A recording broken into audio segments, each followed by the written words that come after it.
Masyado ako nasaktan sa mga nangyari. And I don't know when it's going to heal. Kailangan ko muna mapag-isa.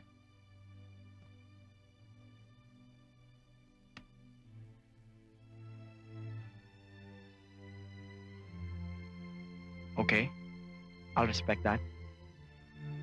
Pero kung kailangan mong tulong ko, tawagan mo na ako.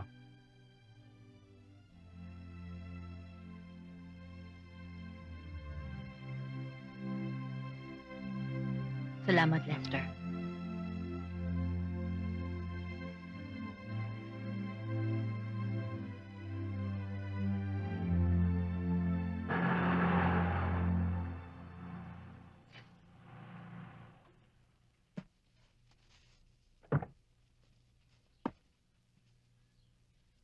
Alitang!